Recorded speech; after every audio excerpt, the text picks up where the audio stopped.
What does a person do with a drawing that was meant to say, "I love you," but arrived too late to say anything at all? Beth Callahan kept hers in the left breast pocket of her uniform, folded twice, pressed flat by months of body armor. Her daughter Lily had drawn it the morning before the bus came. A house, a stick figure in green, a sun in the corner with 8 uneven rays.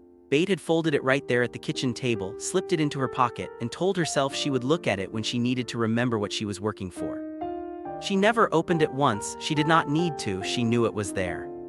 Beth was 38 years old, a lieutenant colonel in the United States Army, with short auburn hair and a habit of arriving everywhere 9 minutes early. She had a way of standing in a room that made other people stand a little straighter without knowing why. Her soldiers called her Colonel Cal. She called them by first name only, a thing she insisted on from the first day, and that took about 3 weeks to stop feeling strange. She came from Harlan, Ohio. Population 2,200, a grain elevator visible from every direction. A diner on Route 9 called Patty's where the waitress knew you ordered the same thing every time and brought it without asking.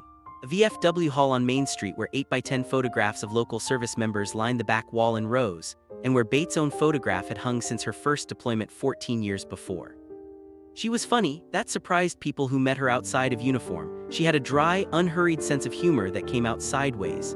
At her promotion ceremony, when asked what had motivated her to pursue command, she had looked directly at the general and said, "Honestly, sir, the coffee at the last post was terrible." The general had not laughed. Every soldier in the room had. Her daughter Lily was 6 years old, gap-toothed and entirely too tall for her age. She believed firmly that Beth could fix anything. Broken zippers, rainy days, the occasional nightmare. When Beth told her she would be away for a while, Lily had said, "How long is a while?" Beth had said, "Not as long as it feels." Lily had thought about that, nodded slowly, and gone back to her drawing. The deployment was to a forward operating base in a country Beth had already served in twice before. She had asked for this command. She had pushed for it through channels that did not want to give it to her, past officers who smiled in meetings and made things difficult in paperwork. When the assignment finally came through, her captain had handed her the folder and said simply, "They're going to watch you close." She had said, "I know." He had said, "You ready for that?" She had said, "Was there an option?" Command of a mixed-unit forward detachment, 41 soldiers. The youngest was 19 and from a small town in Indiana not much different from Harlan. His name was Danny. He reminded her of nobody in particular and somehow of everyone she had ever known. The first week, 3 of her male NCOs submitted transfer requests. She read each one, approved 2 on legitimate grounds, and called the third into her office. His name was Sergeant First Class Tom Wicker, 44 years old, 17 years in. He sat across from her desk with his jaw set. "You have a problem with this command," she said. It was not a question. He said nothing. She said, "I need to know now rather than later." He said, "With respect, ma'am, I've served under 4 commanders. I have opinions about how this should run." She said, "Write them down, all of them. I want them on my desk by Thursday." He blinked, "Ma'am. Everyone, operational, logistical, cultural. I want your honest read, not your polite read. I can tell the difference." Tom Wicker handed her 7 pages of typed notes by Wednesday morning. She read every word. She implemented 4 of his suggestions inside 2 weeks. She never told him she had done it. He noticed anyway. The base was loud in a way that became a kind of white noise. Generators, rotors, the rhythmic percussion of equipment being moved and staged. Beth slept 4 to 6 hours a night, ate at the same time each day, and wrote to Lily every evening in a green journal she had bought at a drugstore in Columbus before she flew out. She never sent the journal. She just wrote, a record of small things, the color of dust at different hours, the specific sound a certain private made when he laughed. The way the stars looked when the base went dark for a security blackout. One evening, 3 months in, she stepped outside the wire on a routine inspection and stood for a moment longer than she should have. The land stretched out flat and enormous, gold and red in the late light. She thought about the 4th of July parade in Harlan. She thought about the gap in the crowd where she had stood the last 3 years, the gap that would be there again this year. She thought about Lily watching the fire trucks pass. She put her hand flat over her breast pocket.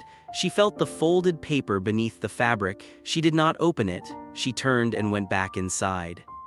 The hardest day came 4 months and 11 days in. A vehicle in her unit struck an IED on a supply route.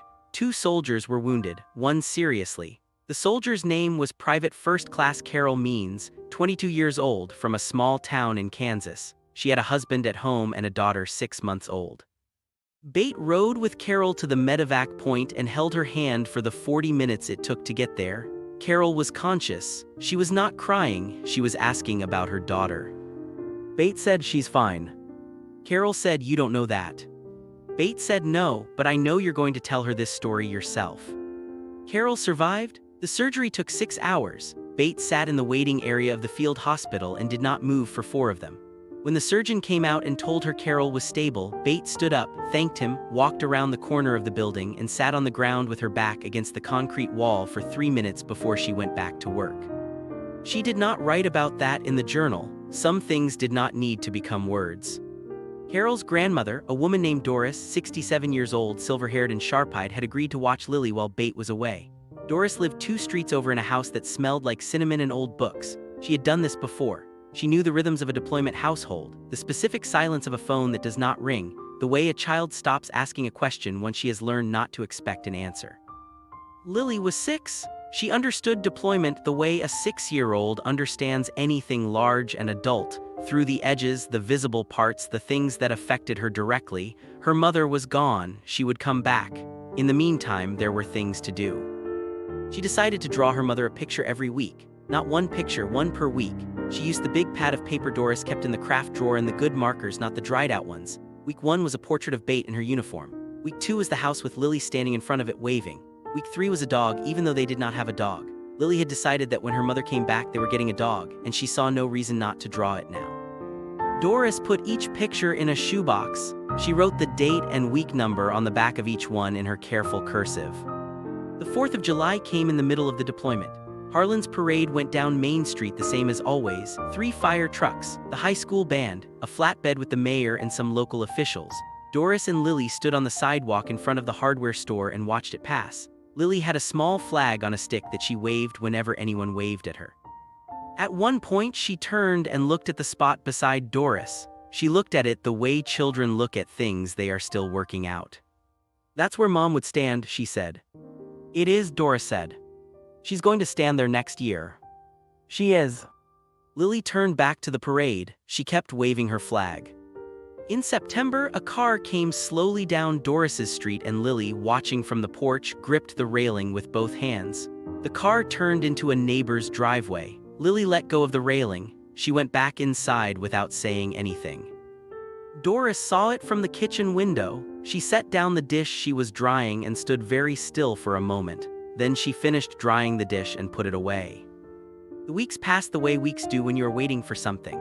Not quickly and not slowly, but in a particular kind of stretch time where Tuesdays feel the same as Saturdays, and the only real markers are the calls, which came on a loose schedule every 8 to 12 days, sometimes longer.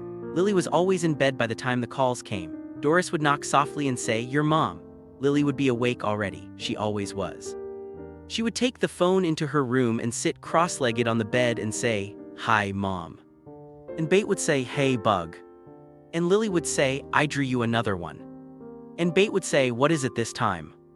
The answer changed each week. A horse, a spaceship, a picture of Doris eating pancakes that Doris was not sure she was flattered by. Bates laughed at everyone. Even across the distance, her laugh sounded exactly like herself. It sounded like Harlan and Patty's diner and the VFW hall and Route 9 at dusk. Lily saved that laugh in some part of herself that she could not yet describe. She took it out and listened to it in the long Ohio nights. It was enough. It almost always was. Climax and reunion.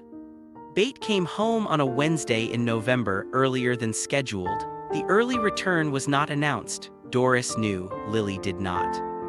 Doris had gone to pick up groceries. She left Lily on the porch with a book and the instruction not to go past the yard.